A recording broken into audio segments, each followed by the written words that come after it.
Perintah Kaisar Naga. Jangan lupa like, komen, dan subscribe RD1 Channel. Bab 3747 ini kerangkaku. Tulang tangan ini telah berubah menjadi batu giok dan menjadi transparan seluruhnya, tidak ada nafas sama sekali dari tulang ini. Zhang Tua, apa yang kamu lakukan dengan tulang tangan seperti itu? Ini juga bukan harta karun.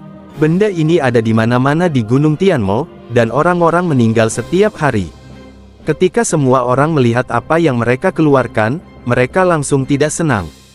Bukankah ini untuk mengalahkan mereka? Haha, bahkan sepotong tulang tangan pun diambil. Semuanya, ini bukan tulang manusia biasa. Ini adalah tulang tangan dengan kekuatan kuno. Saya sudah mengujinya. Tulang tangan ini sangat keras. Dapat menembus logam dan batu, dan bukan tidak mungkin berguna, senjata, dari.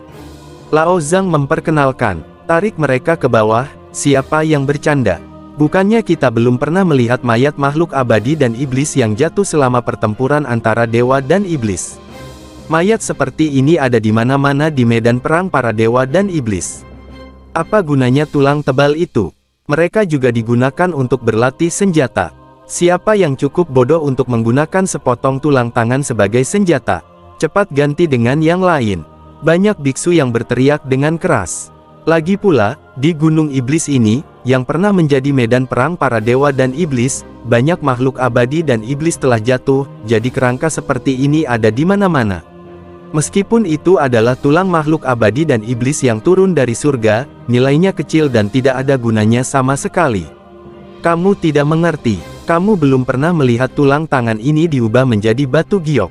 Jika kamu tidak ingin menggunakannya sebagai senjata, kamu bisa menggilingnya menjadi bubuk dan membuat teh. Lao Zhang masih berbicara keras, ingin menjual tulang tangan ini. Zhang Tua, untuk menghasilkan uang, kamu berani mengatakan apapun. Kamu bahkan menggiling tulang ini menjadi bubuk dan membuat teh untuk diminum. Kamu harus menyimpannya sendiri, seorang biksu berkata sambil bercanda. Dev melihat tulang tangan itu, meskipun terbuat dari batu giok dan terlihat sangat indah, nilainya memang kecil. Jika dia menginginkan tulang makhluk abadi dan iblis yang jatuh, akan ada tulang seperti itu di mana-mana di tanah selama medan perang antara dewa dan iblis. Melihat tidak ada yang tahu apa yang dia jual, Lao Zhang menghela nafas sedikit dan bersiap melepas tulang tangannya. Tapi pada saat ini, Raja Iblis Ciyun di lautan kesadaran Dev berkata dengan suara gemetar, "Nak, beli tulang tangan ini, cepat beli." Dev tertegun dan dengan cepat bertanya, "Senior, kamu menginginkan benda ini untuk apa? Apakah ini benar-benar digiling menjadi bubuk dan dibuat menjadi teh?" "Kentut, ini tulang tanganku. Aku tidak menyangka kerangkaku masih ada setelah bertahun-tahun. Jika semua tulangku bisa ditemukan, kelahiran kembaliku akan segera terjadi," kata Raja Iblis Ciyun dengan penuh semangat. Dev tertegun sejenak. Dia benar-benar tidak menyangka bahwa tulang tangan ini adalah kerangka Raja Iblis Ciyun. Apakah ini terlalu keterlaluan? "Senior, bagaimana kamu yakin ini tulangmu?" "Jangan salah." Dev tidak percaya. "Berhentilah bicara omong kosong, kamu hanya perlu menyentuh tulangnya, dan aku yakin perasaanku tidak salah," desak Raja Iblis Ciyun. Melihat ini, Dev buru-buru berbicara untuk menghentikan Lao Zhang dan berkata, "Tunggu sebentar." Lao Zhang melirik Dev, lalu bertanya, "Rekan Tao, apakah Anda tertarik dengan tulang tangan ini?" Dev mengangguk dan berkata, "Ya, berapa harga barang ini?"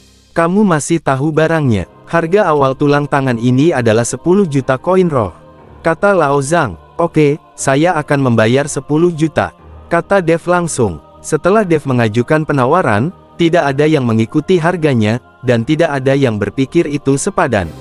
Senjizi juga diam-diam menarik Dev dan berkata, "Apakah kamu gila? Kamu ingin membeli tulang manusia seharga 10 juta? Jika kamu suka, beri aku 10 juta, dan aku akan memotong lenganku sendiri dan memberikannya kepadamu."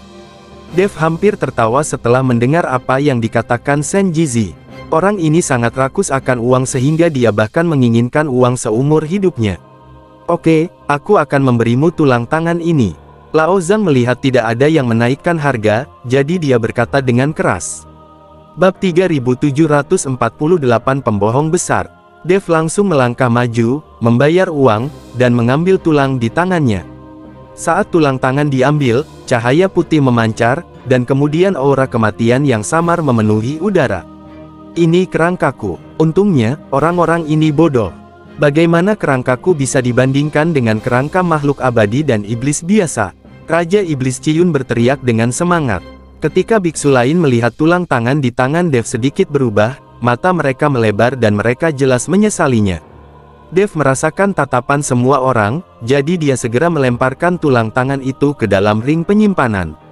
Nah, tanyakan padaku di mana aku menemukan tulang-tulang ini. Kamu dapat menemukan cara untuk membantuku mengumpulkan semua tulang itu. Setelah aku terlahir kembali, aku akan membantumu terbang ke surga. Lalu aku akan melindungimu di surga, kata Raja Iblis Ciyun dengan penuh semangat. Bahkan jika Raja Iblis Ciyun tidak memberitahu, Dev akan menemukan cara untuk bertanya. Jika Raja Iblis Ciyun dapat dilahirkan kembali, Dev akan memiliki pendukung.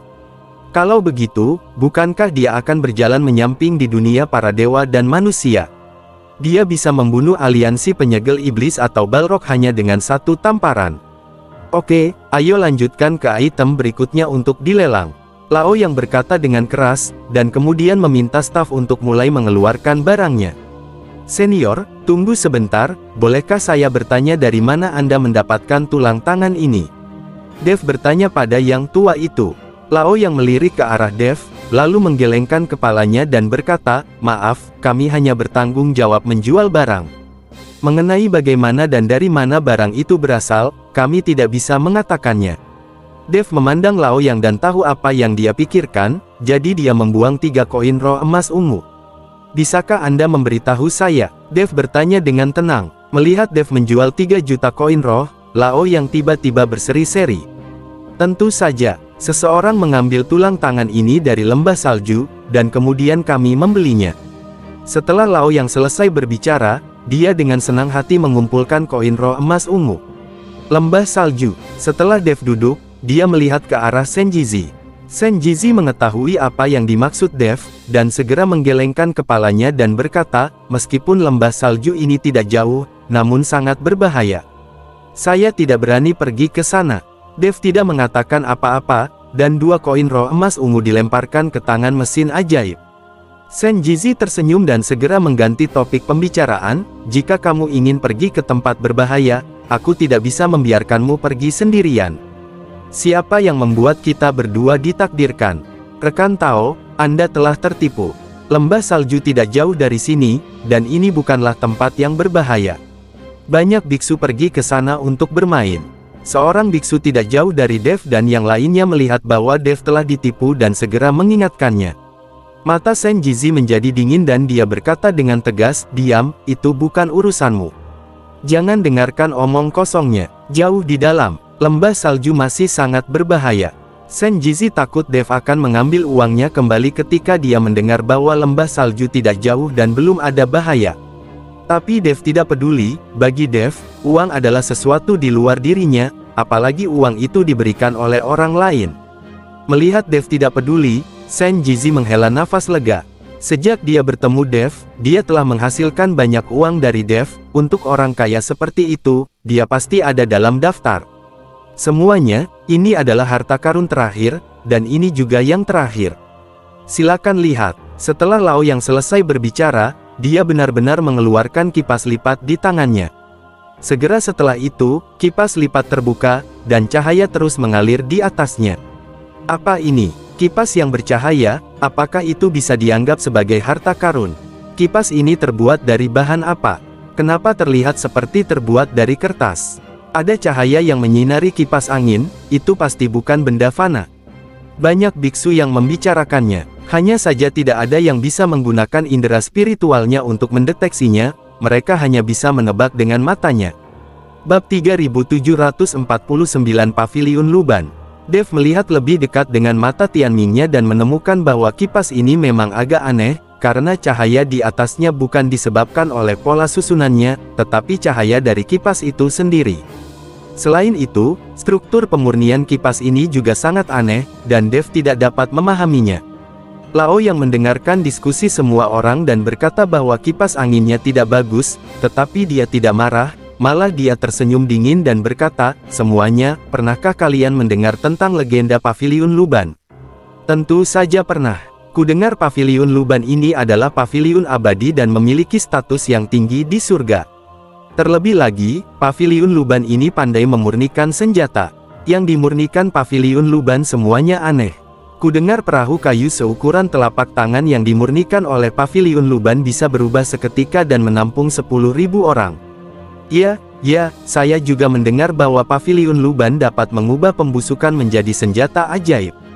Kekuatannya sangat besar. Ketika banyak biksu mendengar tentang Paviliun Luban, mereka semua mulai berbicara. "Luban G, kenapa sepertinya aku mendapat kesan tertentu?" Saat ini, Raja Iblis Ciyun berbicara. Ketika Dev mendengar ini, dia tahu bahwa Paviliun Luban tidaklah sederhana. Raja Iblis Ciyun mendapat kesan bahwa itu pasti sekte dari surga. "Semuanya, saya yakin banyak orang yang tahu tentang Paviliun Luban, tetapi mereka tidak akan percaya bahwa kipas di tangan saya dibuat oleh Paviliun Luban.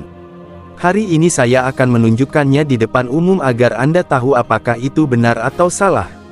Seperti yang dikatakan yang tua, jejak nafas menembus ke dalam kipas lipat, dan aliran cahaya pada kipas lipat menjadi lebih kuat, dan kemudian mulai bertambah besar, dan akhirnya menjadi seukuran 1 kaki, langsung menutupi yang tua.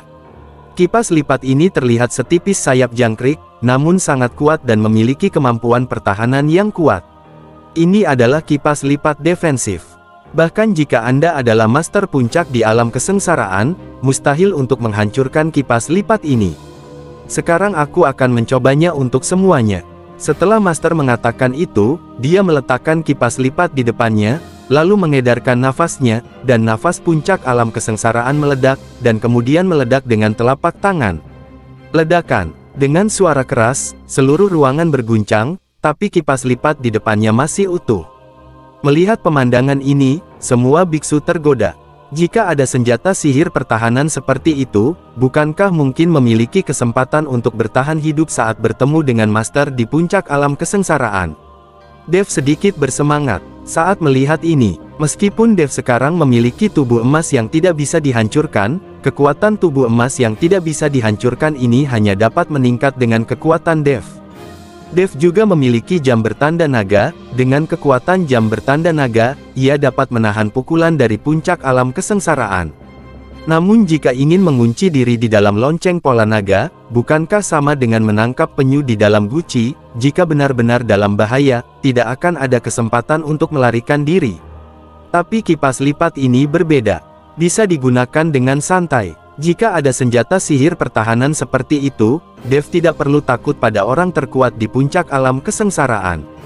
Hal terburuk yang bisa dia lakukan adalah melarikan diri, dan dia tidak akan terluka. "Lao Yang, harga awal kipas lipat ini pasti cukup tinggi kan?" Seorang biksu bertanya dengan keras. "Tentu saja, harga awalnya adalah 20 juta koin spiritual, penawar tertinggi akan menang." Lao Yang berkata, "Saya akan membayar 20 juta. Seseorang segera berteriak, "Saya akan membayar 40 juta. Saya akan membayar 60 juta. Begitu ini dimulai, seseorang meneriakkan 60 juta, sepertinya semua orang sangat menyukainya. "Aku akan memberimu 100 juta. Pada saat ini, seorang biksu kurus berdiri dan berkata 100 juta. Hal ini mengejutkan banyak orang, meski barang ini bagus, namun harganya bukanlah sesuatu yang mampu dibeli semua orang. Ketika biksu itu melihat tidak ada yang berbicara, dia tersenyum, sepertinya dia pasti menang. 110 juta. Tepat ketika biksu itu merasa percaya diri, Dev tiba-tiba berbicara. Bersambung.